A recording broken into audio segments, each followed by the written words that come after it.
Hi, thank you for tuning in. I've been getting a lot of comments and questions from people in the diaspora around investing in land back home in Kenya. There's a lot of fear and concerns about many issues. I'll be talking a little bit about that today. You're watching On Land in Kenya, and I'm Solomon Wangwe.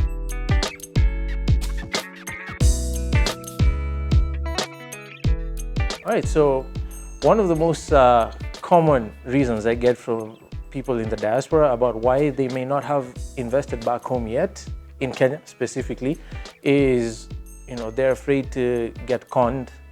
I don't know if you've heard that before. I hear it all the time.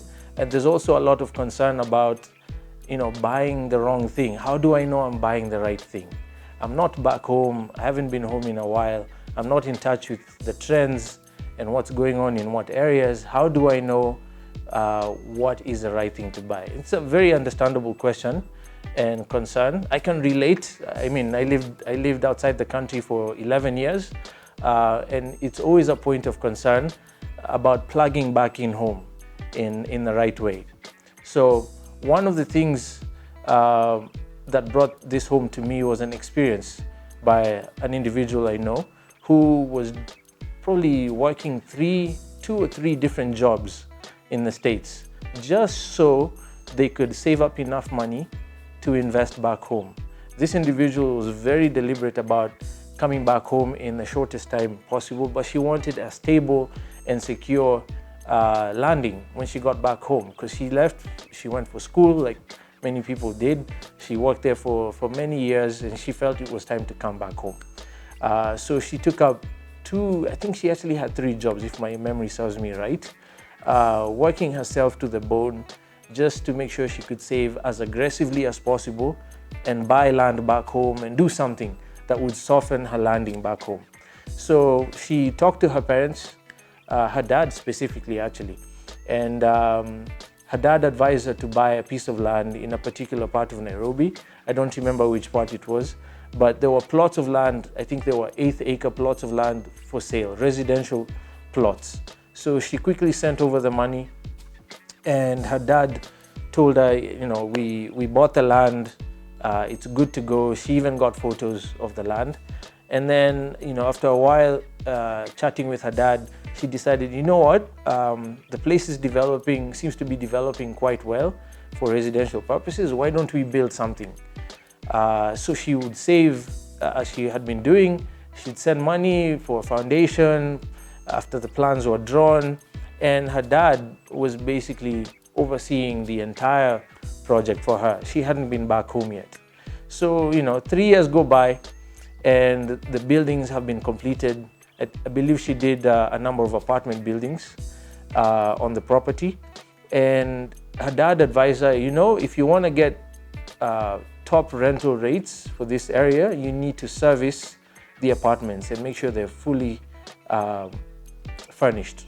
So she went ahead and took out some loans and bought furniture for all the units, and her dad told her, everything is good to go. So a few months go by. She decides, now I can go back home, but first let me come and visit. So she comes back home to Kenya. After settling for a week, she decided, let me go take a look at my property, and asked her dad to go show her property that she'd been sending money for. She had seen pictures of, and so on. And her dad, very matter-of-factly, very coldly, asked her, what property?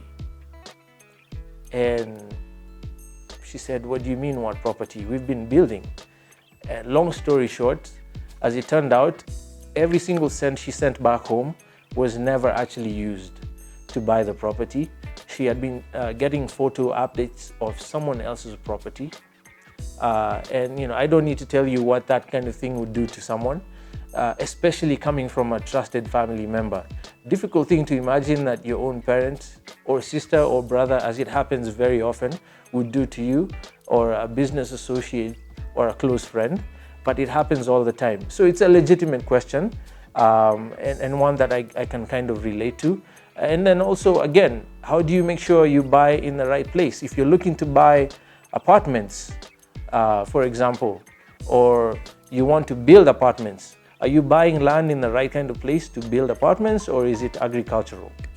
So these are very legitimate concerns, and I'm going to be talking a little bit about how to hedge against those risks.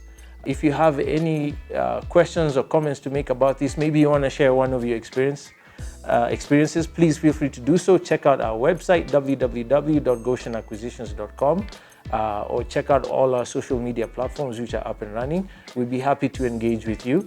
You've been watching Own Land in Kenya, and I'm Solomon Wangwe. Stay tuned for more information on strategic land investment.